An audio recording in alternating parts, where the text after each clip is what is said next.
10월 15일 주식시장 마감됐습니다. 어떻게 마감됐는지 구체적으로 들어보고 왔고요. 이제 그것을 토대로 해서 시장 분석해 보도록 하겠습니다. MTN 김종혁 애널리스트와 함께하겠습니다. 어서 오세요. 안녕하십니까? 네, 오늘도 수급 먼저 확인해 볼까요? 외국인 투자자들이요, 조금씩 좀 발을 빼고 있는 분위기입니다. 뭐 하루에 5천, 6천억 원씩 뭐 빼가는 건 아닌데, 현물 시장에서는 팔고, 선물 시장에서는 그래도 또 사고.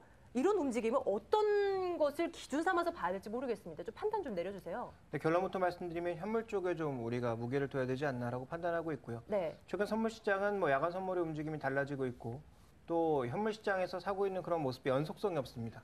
샀다 팔았다를 반복하고 있는 그런 외국인들의 흐름이기 때문에 선물 시장 쪽에 포커스를 맞추기보단 현물 시장 쪽에 포커스를 맞추는 것이 바람직하다라는 결론과 함께 여러 가지 자료들을 좀 살펴보도록 하겠습니다. 네.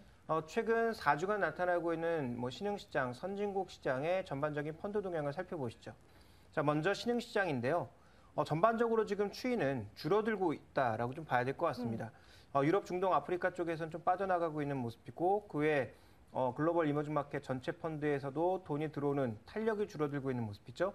뭐 아시아 쪽도 마찬가지고 라틴 아메리카도 좀 줄어들고 있는 모습. 그래서 최근 들어서의 전반적인 핵심은 대표적인 위험 자산인 주식을 그렇게 강하게 사지는 않는 모습이다. 이렇게 봐야 될 것 같고요. 네. 선진국 시장에서 보니까 이 북미 쪽에서 계속 돈이 빠져나가는 모습이 좀 관측이 되고 있고 나머지 쪽에서는 좀 유입되고 있는 그런 양상인데 일본을 제외한 아시아 퍼시픽 쪽, 아시아 태평양 쪽의 펀드도 돈이 들어오곤 있습니다만 굉장히 제한적인 수준으로 들어오고 있고 이 북미 쪽에 빠져나가고 있는 돈은 미국의 네스펀드와 함께 해외 펀드 쪽에서 모두 돈이 빠져나가고 있는 것이 최근 계속 관측이 되고 있습니다. 네, 한국 시장만 놓고 본다면 지금 나오고 있네요. 네네. 네, 한국 관련 펀드의 자금 유출입 동향을 보시면 들어오고 있는데 최근 외국인 팔고 있죠? 네. 자, 그렇다면 한국 관련 펀드로는 돈이 들어오고 있는데 왜 빠져나가고 있을까요? 한국보다 더 매력적인 시장이 있기 때문에 한국 관련 펀드인 것이지 한국 펀드가 아니거든요.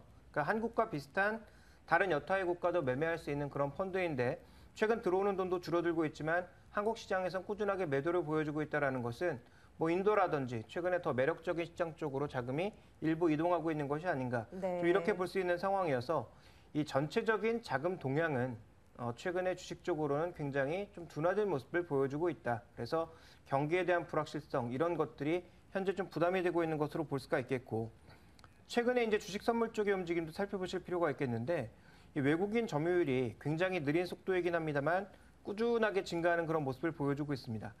이 주식 선물 쪽에서 외국인들 비중이 증가하고 있다는 이유는 어디서 찾아볼 수 있을까요? 일종의 주식 선물도 위험을 해지하기 위한 그런 물량들인데 최근 들어서 매수보다는 좀 매도 쪽에 많이 기울어진 그런 모습들을 보여주고 있기 때문에 외국인들은 일부 좀 두려움을 갖고 있다. 그래서 선물 시장 쪽에서의 움직임도 일희일비하고 있다는 것을 잘 살펴보실 필요가 있겠고 최근 베이시스에서 움직이고 있는 차익거래 움직임 보시면 1.5포인트 아래에서는 계속 좀 매도가 나왔죠. 특히 1.2포인트 아래로 내려가면 매도 금액이 더 확대되는 모습을 보여주었는데 오늘 시장의 베이시스에서도 보셨습니다만 거의 이론가와 비슷한 모습을 보여줌으로써 현재는 추가적으로 매수가 들어오기보단 매도가 나오거나 뭐 횡보 권역 혹은 매수가 들어오더라도 그렇게 강하지 않은 영역으로 들어가고 있는 양상이기 때문에 전체적인 수급 상황이 그렇게 쉽지가 않다. 특히 외국인들은 주식을 사려고 하지 않는다라는 측면. 그렇다면 뭐 1950선 아래에서 사자라는 기본의 전략은 유지하되 여전히 매매 타이밍은 좀 더 외국인 매매 동향을 확인해야 되지 않나 이렇게 판단을 하고 있습니다. 지난주와 크게 다를 바가 없는 시장이 오늘도 이어졌네요. 코스닥 시장 오늘 좀 많이 출렁이기에 걱정이 됐습니다. 낙폭 많이 줄이긴 했는데요. 그 가운데서도 살펴보니까 전자결제 관련주의 흐름은 그래도 코스닥 시장이 좀 밀려나는 가운데서도 좀 살아남는 그런 종목군들이 보이더라고요. 집중적으로 살펴볼 필요가 있을 것 같습니다. 과연 앞으로도 관심 있게 지켜봐야 할 시장인 것인지 좀 체크를 해드리도록 할게요. 다음 달 8일인가요? 뭐 새로운 모바일 직불 결제 시스템 이런 게 도입된다고 하더라고요. 이게 뭔지 설명 좀 필요할 것 같습니다. 네, 우리나라 이제 금융감독 쪽에서 결국 내놓은 것인데 중요한 건 이제 체크카드의 기능을 그대로 옮겼다라고 보시면 되겠죠. 네. 근데 이제 그동안 우리가 체크카드를 사용할 때는 카드사를 통해서 결제를 해야 됐는데요. 그렇죠. 이제는 핸드폰에서 자기 통장으로 직접 결제하는 방식. 그래서 카드 수수료를 덜 내도 되기 때문에 가맹점 쪽에서는 부담이 그만큼 적다라고 볼 수가 있겠죠. 그동안 가맹점과 카드사가 계속 싸웠던 게 이 수수료를 얼마만큼 줄일 것이냐 예. 이 부분에 있어서 계속 싸운 거 아니겠습니까? 그래서 결국 카드사가 말을 듣지 않다 보니까 결국은 우리나라 금융감독 쪽에서는 새로운 서비스를 도입함으로써 압박하고자 하는 그런 흐름을 보여주었다고 볼 수가 있겠는데요. 두 가지 방식입니다. 둘 다 이제 스마트폰을 이용하는 방식이긴 한데 한 가지 방식은 이 바코드라든지 NFC와 같은 이 결제 칩을 이용하는 그런 방식, 그래서 직접적으로 이 스마트폰을 이용하는 방식이 있고요. 네. 또 한 가지 방식은 이제 ARS를 이용해서 실제로 이제 등록을 해 놓으면 문자가 오고 예. 그 온 문자로 비밀번호를 입력하게 되면 결제가 되는 시스템. 이건 좀 까다롭겠는데요. 네, 그래서 아무래도 이제 스마트폰이라든지 이 핸드폰 이용에 조금 그 익숙하지 나이 않은. 드신 분들이 예. 익숙하지 않다 보니까 네네. 이제 그런 분들을 위한 서비스가 아닌가라고 보여지고 있는데요. 음.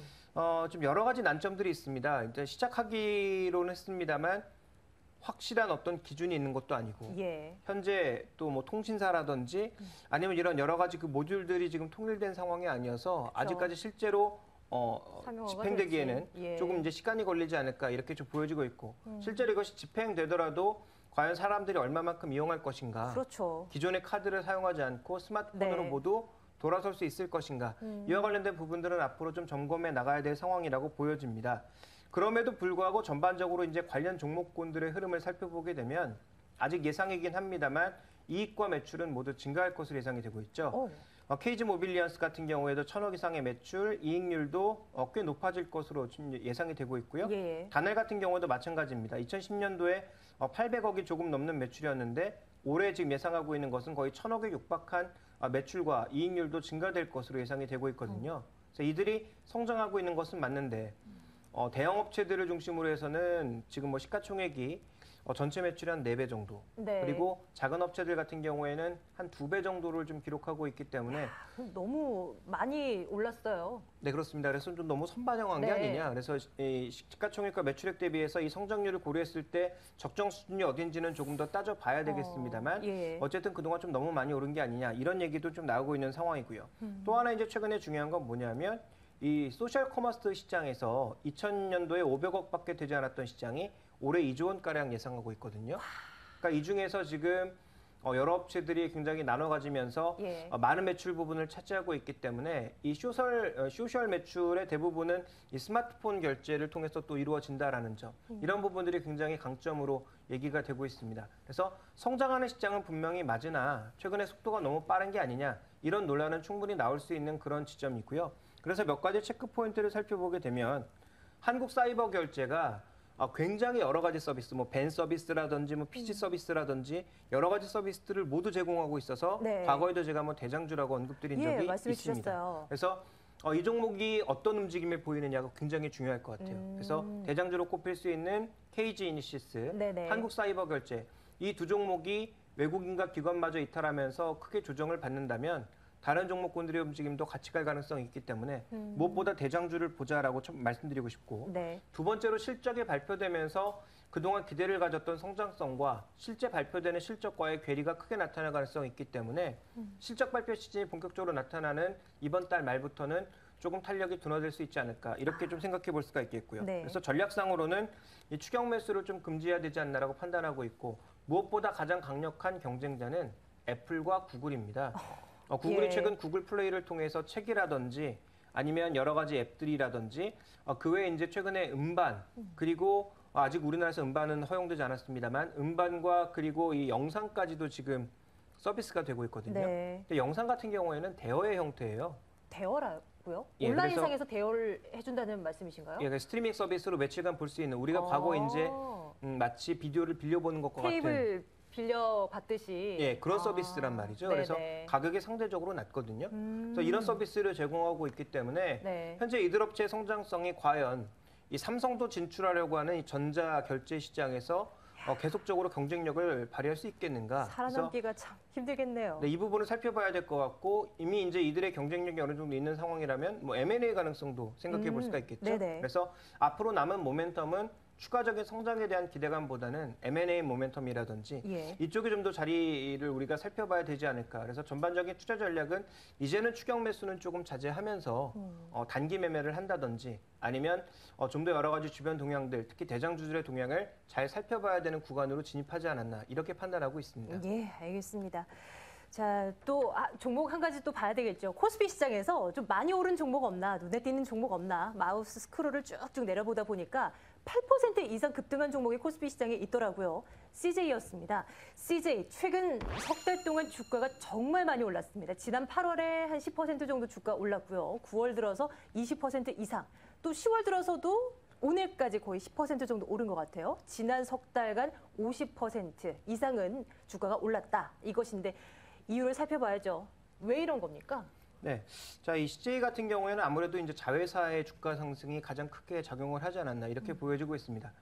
최근에 이제 코스피와 CJ 그룹주들의 전반적인 수익률을 비교해 보실 필요가 있는데요. 준비된 그림을 보시면 이 며칠 전 자료임에도 불구하고 코스피가 10%도 안 되는 수익률을 지난 7월 말 저점 이후에 보여준 반면 네네. CJ 프레시웨이는 50%가 넘는 수익률, 예. CJ 홈쇼핑, CJ ENM, CGV, 대한통운, 다 CJ 지수 대비 제일제당. 선방했네요. 네, 그렇습니다.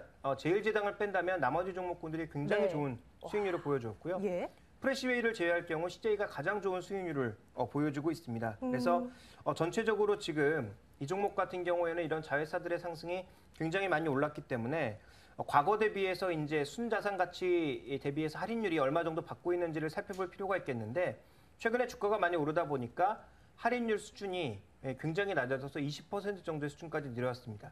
그러니까 보통 이런 지주회사들이 순자산 가치 대비해서 100%를 받지 않거든요.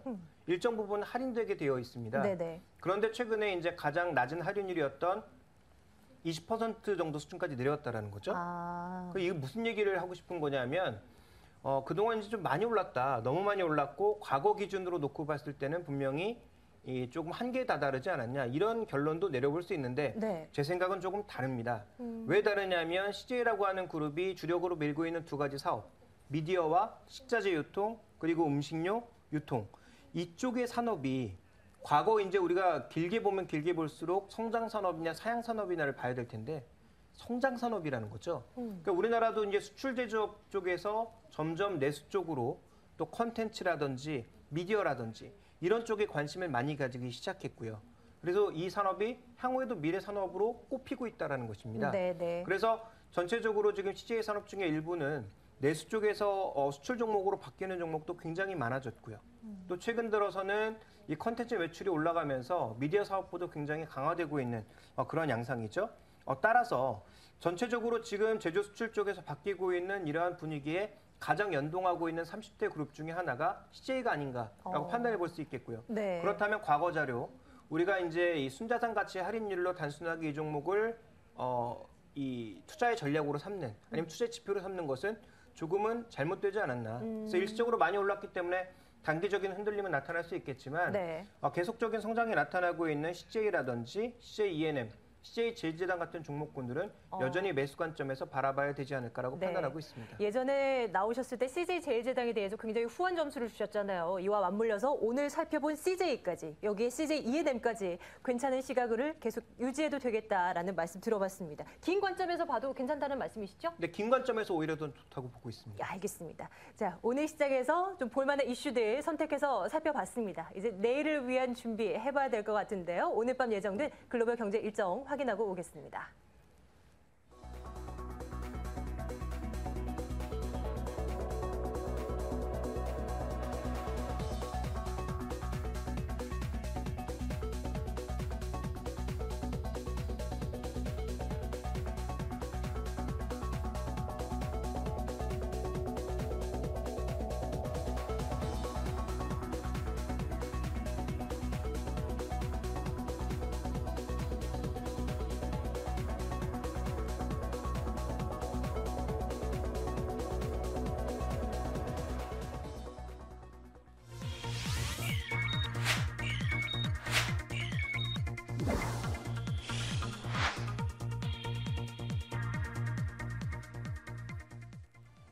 안녕하세요. 천지윤입니다. 이번 주에도 시장은 글로벌 경기와 또 실적에 대한 우려가 지배를 할 것으로 보이는데요. 3분기 어닝 시즌이 본격화되는 이번 주 먼저 미국 기업들의 실적 발표 일정부터 살펴보겠습니다. 자, 오늘 밤 시티그룹을 시작으로 내일은 골드만삭스와 또 인텔, IBM, 뱅크 오브 아메리카, US뱅크, 모건 스탠리까지 은행주들이 연이어서 실적을 발표하고요. 앞서 살펴봤듯이 인텔, IBM, 또 구글, 마이크로소프트, 어드밴스드 마이크로 디바이스까지 대형 기술주들도 실적을 연이어서 공개합니다. 자, 지난주에 실적을 발표한 JP모건 체이스와 웨스파고는 수치상으로는 예상을 상회했지만 내용면에서는 우려 섞인 목소리가 많았는데요. 이 때문에 호실적에도 불구하고 주가는 급락세를 보였습니다. 지난주 JP모건 체이스와 웨스파고에 이어서 이번 주에 실적을 발표하는 은행주들의 실적도 꼼꼼하게 챙겨보시길 바랍니다. 자, 미국 주요 기업들의 어닝에 대해서 사실 기대감을 갖기는 어려운 상황인데요. 기업들의 실적 부진은 미국 증시의 방향성보다는 변동성 확대 요인으로 작용하게 될 것으로 보입니다. 계속해서 오늘 밤에 발표되는 소매 판매 살펴보겠습니다. 이 소매 판매는 미국 경제 활동의 3분의 1을 넘게 차지하는 핵심 항목 중에 하나인데요. 지난달과 비교하면 소폭 줄어들 것으로 보이지만 0.7% 증가하면서 3개월 연속 증가세를 이어갈 것으로 예상이 되고 있습니다. 미국의 소비 시즌인 연말을 앞두고 소비 회복에 대한 기대를 더욱더 높이게 될 것으로 보입니다. 자, 소매 판매와 함께 오늘 밤에는 제조업 지표도 하나가 발표되는데요. 뉴욕주의 경기 상황, 제조업 경기 상황을 나타내주는 엠파이어 스테이트 제조업 지수는 여전히 기준선을 밑돌 것으로 보이지만 9월보다는 크게 개선되면서 마이너스 3.0을 기록할 것으로 예상이 되고 있습니다. 만약에 개선세를 확실하게 보여준다면 11월 초에 공개가 될 ISM 제조업 지수의 기준선 안착 여부나 또 추가 상승 가능성을 높여줄 것으로 기대가 되고 있습니다. 자, 이렇게 오늘 밤에 발표되는 두 가지 경제 지표 살펴봤는데요. 이번 주 후반에는 또 유럽에서 대형 이벤트가 하나 예정이 돼 있습니다. 바로 18일과 19일 양일간에 걸쳐서 열리는 EU 정상회의인데요. 스페인과 그리스 문제를 집중 논의하게 될 이번 회의를 통해서 시장의 불확실성이 제거될지 또 재정 위기 해법에 한 발 더 다가설 수 있을지가 관전 포인트가 될 것 같습니다. 또 이번 주 목요일에 발표되는 중국의 GDP 성장률도 꼭 챙겨봐야 될 경제 지표로 꼽히고 있습니다. 자, 이렇게 해서 글로벌 경제 일정 살펴봤습니다. 세계는 그리고 우리는이었습니다.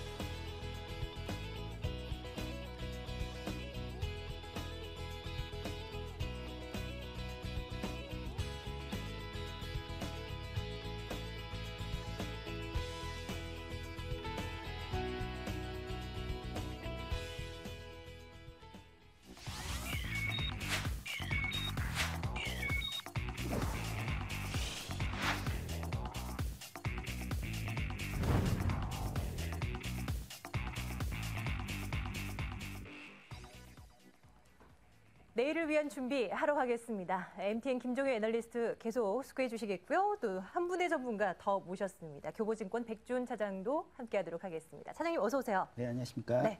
자, 오늘 내일을 위한 준비는요. 앞서서도 주제를 통해서 보셨듯이 의약품 그리고 음식료 이런 내수주들의 랠리가 조금 더 이어질 것인가 이 부분에 초점 맞추도록 하겠습니다. 자, 뭐 시장 모멘텀도 없고요. 수급도 받쳐주질 않는 가운데 이런 시장이 이어지다 보니까 이런 내수주들의 움직임이 눈에 돋보입니다. 앞으로도 계속 관심을 가져야 될지 체크해보죠. 김종희 애널리스트께서의 의견 어떠하신지 들어보도록 하겠습니다. 네, 전체적으로 보면 지금 시장의 지수가 묶여 있다 보니까 아무래도 네. 경기 민감주보다는 좀 더 경기에 둔감하고 그동안 상대적으로 좀 저평가받았던 종목군들의 역전 현상 네. 이런 것들이 나타나고 있는 것이 아닌가 좀 볼 수가 있겠고요. 먼저 음식료 쪽부터 살펴보도록 하겠습니다. 음식료의 가장 중요한 지표 중에 하나는 이 곡물 가격이 향후 어떻게 될 것인가 이 부분이거든요.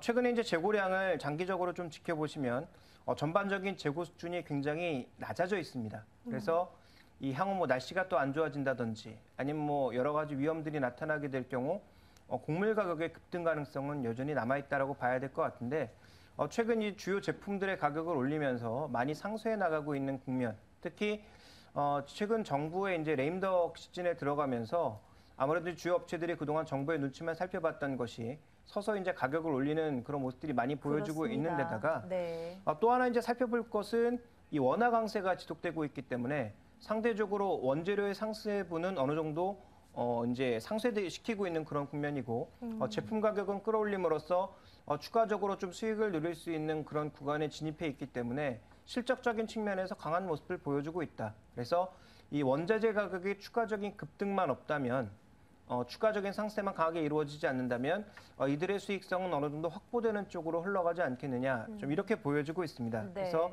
이들 종목의 상승세는 시장이 다시 경기재 위주로 돌아가지 않는 이상 추가적으로 좀 이어질 수 있다 이렇게 봐야 될 것 같은데요.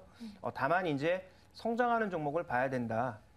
이제 내수에서 수출로 확장하고 있는 종목이라든지 아니면 중국 사업이 좀 더 확장세를 나타내고 있는 그런 종목으로 압축해 볼 필요가 있다. 그래서 먼저 움직였던 오리온, 그다음에 좀 뒤늦게 움직였지만 굉장히 강한 빙그레, 이런 종목군들도 여전히 좋아 보이지만 네. 추가적으로 더 좋아 보이는 종목은 메일유업, CJ제일제당, 국순당, 하이트진로 같은 종목군들이 상대적인 측면에서 더 나아 보이지 않느냐라고 판단하고 그 있습니다. 이유는 무엇입니까? 뭐 상대적으로 덜 올랐기 때문입니까? 덜 올랐던 측면도 있고요. 그리고 이제 실적적인 측면에서 봤을 때 3분기의 부진한 실적보다 4분기의 확장성을 더 주로 보고 있는 종목은 CJ제일제당이고요. 예, 예. 또 이제 우리가 봐야 되는 종목은 이제 국순당, 하이트진로 이런 종목군들인데 이런 종목군들은 시장보다 덜 올랐을 뿐더러 최근 들어서 이제 여러 가지 모멘텀들이 좀 살아나고 있는 것이 눈에 띄고 있고 메일유업 같은 경우에는 최근 유제품의 확장세가 굉장히 강하게 나타나고 있다는 점을 잘 살펴봐야 될 것 같습니다. 그래서 많이 올랐지만 메일유업도 여전히 관심 종목으로 보고 있고 나머지 종목군들도 최근에 기관 수급이 굉장히 견조한 만큼 이렇게 수급이 견조한 종목군들에 대해서는 팔기보다는 좀 더 이 랠리를 연장시키는 방향으로 가는 것이 맞겠다라고 보고 있고요. 네네. 자, 의약업종은 간단하게 말씀드리겠습니다. 그동안 계속 좋다라고 언급드렸기 때문에 정책 리스크는 제한적이지만 실적 성장세는 내년 1, 2분기까지 이어질 가능성이 높다. 왜냐하면 작년 1, 2분기가 워낙 안 좋았거든요. 이 정부 정책으로 인해서. 그래서 그와 관련된 베이스 이펙트가 존재하기 때문에 실적적인 측면에서는 다른 종목군들에 비해서 크게 밀릴 것이 없다라고 보여주고 있고 또 하나 이제 이 종목 차별화는 여기서 나타날 가능성이 높은데 4분기에 이제 신약 발표를 앞두고 있는 LG 생명과학에 대해서는 계속 긍정적인 관점을 아직도 말씀드리고 싶고요. 예. 또 뭐 이제 셀트리온이라든지 유한양행 같은 종목군들은 이 종목 이 가지고 있는 파이프라인, 이 신제품의 파이프라인들이 좋기 때문에 장기적인 측면에서도 성장이 좀 가능하지 않을까라고 판단하고 있어서 이 세 종목에 대해서는 계속 긍정적인 관점으로 접근해야 되지 않나. 오히려 단기 급등했던 코스닥 시장의 바이오 종목군들을 좀 조심해야 되는 게 아닌가 이렇게 판단하고 있습니다. 셀트리온의 경우도 괜찮겠습니까? 오늘 시장에서도 또 큰 폭으로 밀려나던데 악재가 뜬 건 아닙니까? 여러 가지 악재들이 있습니다. 셀트리온 과거부터 계속 얘기 나왔던 거 이제 물량과 관련된 그런 악재도 있었고, 그다음에 네. 이제 추가적으로 내놓을 만한 그런 호재성 재료는 다 나온 게 아니냐 이런 얘기가 나오고 있는데 저는 바이오시밀러는 결국은 물량이라고 보고 있습니다. 얼마만큼의 생산 능력을 갖고 있느냐가 가장 중요한데 네. 아직 지금 셀트리온을 쫓아가려고 하는 삼성전자도 셀트리온만큼 생산해내지 못하고 있거든요. 그렇다면 이 바이오시밀러의 전반적인 생산 능력 그리고 최근에 이 두 가지의 신약을 계속 준비하고 있다는 측면에서 셀트리온은 지금은 수급적인 그런 요인 때문에 계속 주가가 눌리고 있습니다만 장기적인 성장세는 여전히 유효하다라고 판단하고 있습니다. 예, 내수주에 대한 시각 김종규 애널리스트 여전히 긍정적이십니다. 단 종목에 대한 옥석 가리기는 분명히 해주셨고요. 이번에는 백준 차장의 시각도 함께 들어볼까요? 역시나 비슷한 생각이신지 궁금합니다. 내수주에 대한 시각 어떻게 갖고 계십니까? 예, 전체적으로 그 국내 증시는 아무래도 수출 관련 업종들이 전체적인 이익 성장세를 끌어가고 있었습니다. 물론 삼성전자와 현대차를 중심으로 한 전차 업종들이 결국 그동안에 2,000포인트까지 올라온 가운데 주도주였고요. 물론 글로벌 경기와 경기 두려움에 따른 부분들을 해소하고 나서 경기 둔화에 대한 우려감이 해소되고 나서 내수 경기까지 진작이 된다라고 하면 향후 하반기라든지 내년도의 경제 성장 부분들은 상당히 좋게 볼 수 있지만 현재의 그 전제 조건들이 될 것 같습니다. 전반적인 환율과 그다음에 글로벌 경기 둔화 특히나 국내 내수 경기 내에서의 이러한 업종들이 주도 업종이 되기 위해서는 결국은 내수 경기에 대한 부양과 그다음에 신성장 부분 동력 가격들이 필요할 것으로 예상을 하고 있는데요. 현재까지의 국면들은 오히려 글로벌 증시 내에서 저평가돼 있던 의학 업종들이 근간에 상당히 높은 PER 수준까지 이제 현재 올라와 있고요. 내수주들 역시 이러한 그 구간에 들어와 있다라고 판단을 하고 있습니다. 전체적으로 전차 업종들에 대한 하반기에 대한 우려감들이 역시나 글로벌 유동성과 함께 내수 종목들로 옮겨가고 있고 여기에 때 맞추어서 환율이라든지 그다음에 원자재 가격들 특히나 실물 경기에 대한 부분들의 우려감들이 특별하게 다른 모멘텀 없이 업종에 대한 순환매가 이루어지고 있다라고 판단을 하고 있습니다. 전체적으로 환율이 1,100원대라고 한다라고 하면 뭐 임계치 수준에 다다랐다고 판단을 하고 있습니다. 추가적인 그 원화가 강세가 된다라는 국면 내에서 국내 경기가 더 뒷받침을 못한다라고 하면 내수주의 성장이나 그다음에 상승세도 좀 단기적으로 이어질 가능성이 크다라고 판단을 하고 있고 전체적으로 국내 증시가 상승을 하고 주도 업종이 되기 위해서는 이런 내수주와 수출 관련주 경기 민감주 간의 바톤 터치가 유기적으로 일어날 것으로 판단을 하고 있기 때문에 현재 단편적인 이런 내수주의 상승이 향후에 국내 경기에 대한 활성화라든지 그다음에 지수에 대한 방향성을 논하기에는 아직까지 좀 이르다라고 판단을 하고 있습니다. 예, 그래도 그 내수주 흐름 가운데서도 괜찮은 종목을 찾는다면 어떤 종목 보십니까? 예, 뭐 저 그 말씀 도중에 그 한번 설명을 드렸었는데 역시나 신성장과 그다음에 밸류에이션에 대한 가치가 필요하다고 판단하고 있습니다. 전체적으로 주가라는 것들은 실질적인 기업의 이익 성장세에 그 근간을 두면서 프라이싱이 되고 있습니다. 그런 측면에서 본다라고 하면 저평가의 매력을 갖고 있는 종목들과 그다음에 신성장 동력을 갖고 있는 업종들에 대한 관심이 필요할 것으로 보고 있고요. 네. 물론 현재 국면 내에서 뒤늦은 저평가 종목 찾기가 어렵다라고 하면 현재 시장을 주도하고 있는 게임이라든지 그다음에 바이오 현재 또 올라가고 있는 대상이라든지 이런 업종들을 본다라고 하면 저평가 그다음에 신성장 동력이라고 하는 두 가지 요인을 갖고서 시장의 내성을 지니고 있습니다. 결국 내수주가 상승을 못할 때라도 가격들을 지켜주고 있고 반대로 시장의 변동성이 하방이 생기거나 그다음에 글로벌 경기 환율에 대한 부분들이 반대 방향으로 흐를 때 오히려 시장에서 베타 수익률을 높여가고 있기 때문에 이러한 종목군에 좀 선택과 집중하는 전략이 유효할 것으로 판단하고 있습니다. 네, 게임주의 경우는 정말 많이 올랐지 않습니까? 저평가되었다고 보기에는 좀 무리가 있을 것 같은데요. 그 앞으로 신성장 동력의 측면에서 더 강하다고 보시는 겁니까? 그러면? 예, 그렇습니다. 현재까지 시장에서 그 게임주들은 오프라인 시장과 그다음에 온라인 시장을 거쳐서 이제 모바일 시장으로 진입을 하고 있습니다. 근간에 뭐 애니팡이라고 하는 새로운 센세이션한 게임들이 시장에 나오고 있고요.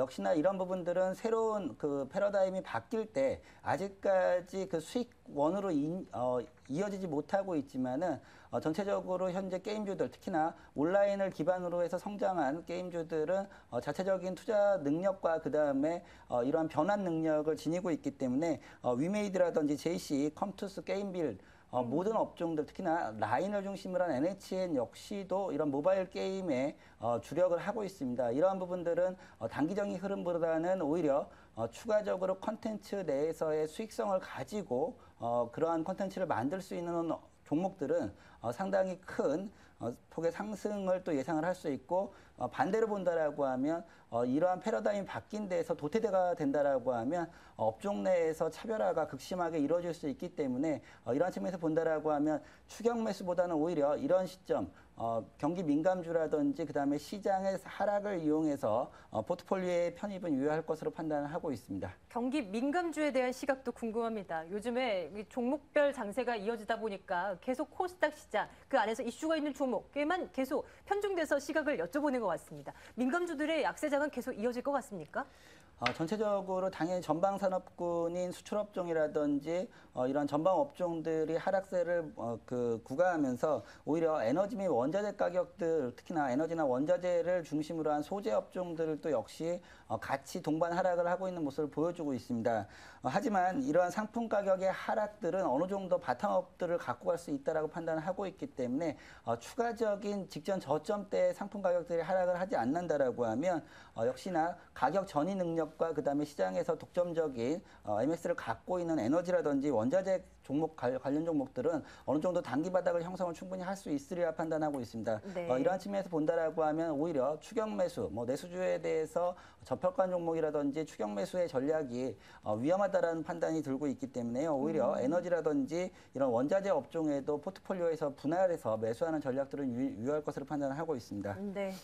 지금의 상황, 지금의 트렌드에 맞는 전략도 유효하겠지만요. 미래를 내다볼 줄 아는 그런 시각도 필요한 것이 바로 이 주식시장입니다. 좀 아이디어가 없을까 또 고민을 하게 되는 상황인데요. 성장 가능해 보이는 업체에 긴 안목으로 투자하는 그런 아이디어 없을까? 김종희 애널리스트의 좀 시각 좀 듣겠습니다. 어떻습니까? 네. 제 단기 전략이 최근에 거의 변화가 없어서요. 오늘은 투자 아이디어를 한 가지 소개시켜 드릴까 하는데요. 네네. 그동안 꾸준하게 말씀드렸던 내용이었고 이것을 언제쯤 소개를 시켜드려야 될까 이제 좀 고민을 하던 중에 오늘 마침 시간이 나서 한 가지 소개해 드리려고 하는데 최근 이제 미국 자료 중에 좀 의미 있는 자료가 있어서 가져와 봤습니다. 미국의 이제 VOD 시장이 급속도로 성장하고 있는 그런 모습입니다. 특히 넷플릭스를 중심으로 성장하고 있던 시장에 최근에는 통신사들도 적극적으로 끼어들고 있는 그런 모습입니다. 그래서 넷플릭스는 작년 대비해서 성장하고 있고 올해도 꾸준하게 이 관련된 이용자들이 늘어가고 있는 상황이고요. 표에서 보시면 아주 조그만 부분입니다만 버라이즌과 AT&T가 이제 관련 서비스를 시작하면서 이 시장에 적극적으로 뛰어들고 있다는 것 주목해 보실 필요가 있겠고요. 네. 이 미국의 방송용 콘텐츠 시장이 지금 꾸준하게 성장하고 있습니다. 그래서 결국은 이 콘텐츠가 돈이 된다. 결국은 공짜로 보는 콘텐츠였던 것들이 이제는 돈이 되는 콘텐츠로 서서히 바뀌고 있고 사람들이 돈을 내고 있다는 쪽에 주목해 볼 필요가 있겠고요. 네네. 국내 시장에서 또 연결해 보면 국내 시장의 IPTV 가입자가 꾸준하게 늘고 있는 양상 그리고 그렇다고 해서 이제 IPTV가 늘면 반대쪽에 있는 케이블이 줄었느냐, 위성 TV가 줄었느냐 그렇지 않거든요. 위성 TV도 성장했고 그리고 케이블도 성장하고 있습니다. 물론 성장 속도는 굉장히 줄어들었죠. 예. 무슨 얘기냐? 이제 한 집에서 IPTV도 보고 케이블도 보는 이런 집들이 굉장히 많아지고 있다라는 것이고요. 과거에는 이제 콘텐츠에 돈을 내는 것을 굉장히 꺼려했던 예를 들어 KBS에 이제 우리가 이제 수신료를 내고 있는데 그거마저도 굉장히 꺼려했던 사람들이 이제는 10,000원 이상의 돈을 거침없이 내고 있다라는 것이고 그렇네요. 네. VOD 하나를 보기 위해서 700원이라고 하는 돈을 거침없이 쓰고 있다라는 것입니다. 물론 아직도 이 어둠의 경로를 이용해서 이 컨텐츠를 다운받으시는 분들도 물론 있습니다만 예. 최근에 이제 그런 P2P 사이트들도 제휴한 컨텐츠들 네. 예를 들어서 이제 뭐 SBS 컨텐츠라든지 공중파의 컨텐츠는 제휴 컨텐츠라고 해서 높은 돈을 받고 있거든요. 그래서 결국은 돈이 되는 컨텐츠들이 점점 늘어나고 있다는 것을 주목해 볼 필요가 있겠고 예. 이것이 얼마나 돈이 되고 있는지 한번 살펴보게 되면 최근 이제 PP의 방송 사업 수익 그리고 프로그램 수익을 살펴보게 되면 2009년 대비해서 2011년에 2배가 늘었고요. 방송 사업 수익은 30% 증가했습니다. 예. 그래서 최근에 이렇게 수익이 증가하다 보니까 당연히 제작 여건도 좋아지고 더 좋은 콘텐츠를 만들고 또 이것이 매출로 이어지고 네. 이런 상황들이 굉장히 반복되고 있어서 관련된 종목군들에 대해서는 단기 시각이 아닌 장기 시각이 필요하다라고 보고 있습니다. 그래서 우리가 이제 프로그램을 만드는 PP 업체들 쪽에서는 관심을 가져봐야 되는 게 CJ ENM 그리고 또 나오네요. 네. 예, SBS 컨텐츠 허브처럼 컨텐츠를 유통하는 회사들 한번 주목해 보실 필요가 있을 것 같고요. 이 플랫폼 회사 쪽에서는 KT 스카이라이프 같은 종목들, SK 브로드밴드 그리고 SK텔레콤 같은 종목군들이 좀 유망한 플랫폼 업체가 되지 않을까라고 생각하고 있기 때문에 이들 종목에 대해서는 단기적인 시각보다는 장기적인 시각을 가져가실 필요가 있겠고요. SK텔레콤이나 SK 브로드밴드 같은 경우에는 이 컨텐츠 말고도 다른 이슈들이 워낙 많아서 이 컨텐츠 관련주로만 투자하기는 좀 어렵습니다. 그래서 KT 스카이라이프, CJ ENM, SBS 컨텐츠 업으로 집중해 보시는 게 좋을 것 같습니다. 네, 미래 아이디어라고 말씀드렸는데요. 이게 먼 미래가 아니라요. 아주 가까운 미래가 아닐까 이런 생각을 해봅니다. 백준 차장께는 내일 우리 투자자분들이 쓸만한 전략 좀 들어보도록 하겠습니다. 내일 장 어떻게 대응하면 되는 겁니까? 예, 전체적으로 시장이 좀 모멘텀이 부재한 상황이고 또 역시 예. 거래 대금이 부진한 상황이라고 판단을 하고 있습니다. 전체적으로 하방이라든지 상방에 대한 변동성 확대보다는 오히려 변동성이 축소되는 구간으로 판단하고 있습니다. 전체적으로 글로벌 경기라든지 이런 둔화 우려감에 대한 모멘텀, 회소 모멘텀들이 나타나지 않는다라고 하면 당분간은 시장은 좀 더 소극적인 장세가 될 것으로 예상을 하고 있습니다. 전반적으로 대외 변수, 뭐 환율이라든지 그다음에 거래량, 그다음에 수급 주체들의 방향성을 좀 확인할 필요가 있다라고 판단하고 있고요. 이런 글로벌 유동성의 풍부함과 그다음에 경기 둔화 우려감들이 병존하고 있는 시장이라고 판단하고 있습니다. 포트폴리오 재편을 위해서 일정 부분의 현금화는 꼭 필요한 전략이라고 판단하고 있고요. 서두에 말씀드렸듯이 섹터나 업종보다는 신성장 동력과 그다음에 수익성을 확보하고 있는 종목에 대해서 선별적인 접근이 유효할 것으로 판단하고 있습니다. 종목에 대한 대응이 유효할 것으로 판단하고 있는 가운데요. 서두에 말씀드렸던 대로 게임주라든지 그다음에 스마트폰 부품주들, 이런 핸드셋 부품주 중에서 수익성이 양호한 성우전자라든지 그다음에 옵트론텍 같은 종목들에 대한 단기 대응이 유효할 것으로 판단하고 있습니다. 네, 자, 두 분의 시각 들어봤습니다. MTN 김종효 애널리스트, 교보증권 백준 차장 두 분과 함께했습니다. 말씀 잘 들었습니다. 감사합니다.